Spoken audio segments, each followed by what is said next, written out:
وہ مومنوں کے دل سے ہو کے گزرتا ہے، مومنوں کے دل سے ہو کے گزرتا ہے. یعنی اس وقت تک کوئی اللہ کا قرب حاصل نہیں کر سکتا جب تک کہ وہ مومنوں کا دل خوش نہ کرے، اللہ کی مخلوق کا دل، انسانوں کا دل خوش نہ کرے. آپ اولیاء کو پڑھیے، اولیاء کی ساری زندگی اس چیز میں گزر گئی کہ وہ مخلوق کا دل خوش کرتے تھے. آپ حضور نہال ملت کا عرس ہے، آپ دل پر ہاتھ رکھ کے بتائیے، میں نے جتنے لوگوں سے سنا سارے یہ کہتے ہیں کہ حضرت سب سے زیادہ مجھے مانتے تھے، سب سے زیادہ مجھ سے محبت کرتے تھے. کوئی کہتا ہے کہ کرامتیں بتاؤ، کرامت کیا ہے؟ میں کہتا ہوں کیا یہ کوئی کرامت نہیں ہے کہ ہر بندہ کہتا ہے کہ سب سے زیادہ مجھ سے محبت کرتے تھے، سب سے زیادہ مجھ سے پیار کرتے تھے؟ کیا یہ کرامت نہیں ہے؟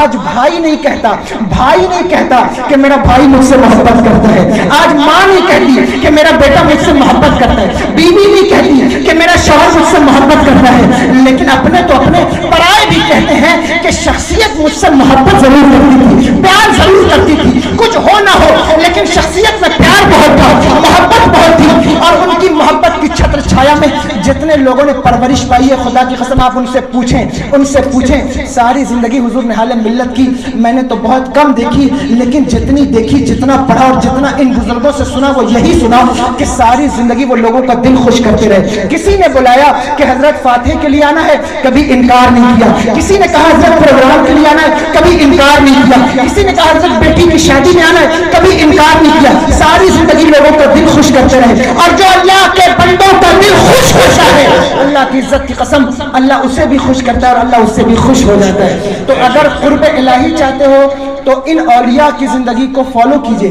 اور پڑھنے کی کوشش کیجئے. ایک پیغام میرا ہے کہ آپ مومنوں کا دل خوش کرنے کی کوشش کیجئے، رنجشوں کا خاتمہ کیجئے، کوشش کیجئے کہ ہم ایک دوسرے کی خدمت کر سکیں، کوشش کیجئے کہ ہم ایک دوسرے کے کام آ سکیں، کوشش کیجئے کہ ہم ایک دوسرے کی مدد کر سکیں. ابھی وقت بچا ہوا ہے حضرت، کوشش کیجئے کہ ہم ایک دوسرے کی مدد کر سکیں. اور یہ طریقہ کسی اور غیرے کا نہیں ہے، یہ طریقہ ہمارے اور آپ کے نبی کا طریقہ ہے، حضور کا طریقہ ہے. میرے حضور مکہ شریف کی گلی سے گزر رہے ہیں اور آواز آ رہی ہے گلی سے ایک شخص کے کراہنے کی، رونے کی آواز آ رہی ہے. حضور نے صحابہ سے پوچھا یہ کون ہے جو رو رہا ہے؟ صحابہ نے کہا یا رسول اللہ یہ ابو جہل کا غلام ہے. یا رسول اللہ صلی اللہ علیہ وسلم یہ ابو جہل کا غلام ہے، بوڑھا ہو گیا ہے، بیمار ہو گیا ہے، ابو جہل نے اسے چھوڑ دیا ہے، اس کی خبر نہیں لیتا، اس کی فکر نہیں کرتا. حضور نے کہا وہ کیوں؟ کہا کیونکہ یہ بوڑھا ہو گیا، اب کسی کام کا نہیں رہ گیا، تو ابو جہل نے اسے چھوڑ دیا ہے. حضور نے کہا اچھا آؤ ہم چلتے ہیں، آؤ ہم اس کی عیادت کرتے ہیں. میرے آقا تشریف لے گئے اور تشریف لا کر کے اس غلام کے سر پہ ہاتھ رکھ دیا. وہ کرا رہا تھا کہ سب نے میری جوانی کا فائدہ اٹھایا لیکن میری بیماری میں کوئی مجھے پوچھنے نہیں آیا، سب نے میری طاقت کا فائدہ اٹھایا لیکن میری مجبوری میں کوئی مجھے پوچھنے نہیں آیا.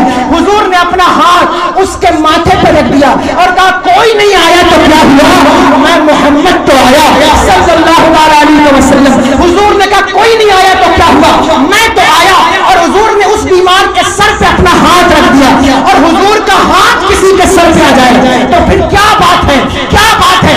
دل درد سے بسمل کی طرح لوٹ رہا ہو، سینے پہ تسلی میں میرا ہاتھ کھڑا ہو، ہر وقت اجل سر تیرے قدموں پہ جھکا ہو، جتنی ہو قضا ایک ہی سجدے میں ادا ہو. آتا ہے غریبوں پہ انہیں پیار کچھ ایسا، خود بھیگ دے اور خود کہے منگتے کا بھلا ہو. حضور نے ہاتھ رکھ دیا اور کہا میں تو آیا، میں تو آیا. اب آپ مجھے بتائیے، غور کیجئے، غلام ابو جہل کا ہے لیکن حضور بڑھ کر عیادت کر رہے ہیں، حضور بڑھ کر ایمانداری کر رہے ہیں. آپ اپنی زندگی کا محاسبہ کریں اور غور کریں کہ ان اولیاء سے وابستگی کا دم بھرنے والوں تم نے ان اولیاء کی زندگی کو کتنا فالو کیا ہے. ان اولیاء کا نام لینے والوں تم نے اپنے دل سے قدورت کتنی نکالی ہے. نماز کا تمہیں وقت نہیں ہے، روزوں کا تمہارے پاس وقت نہیں ہے، زکات پر تم کو جو ہے وہ ترس آتا ہے اور زکات سے تم کو ڈر لگتا ہے. کم سے کم دل تو صاف کر لیا ہوگا، کم سے کم دل کی قبیلت تو نکال سکتے ہو، کم سے کم دل کے بغض و حسد کو نکال سکتے ہو. ان اولیاء کی بارگاہ میں آ کر ایک ہی ارادہ کرو کہ اے میرے مالک میرا دل صاف کر دے، میرا دل پاکیزہ کر دے. اگر تمہارا دل صاف ہو گیا خدا کی قسم،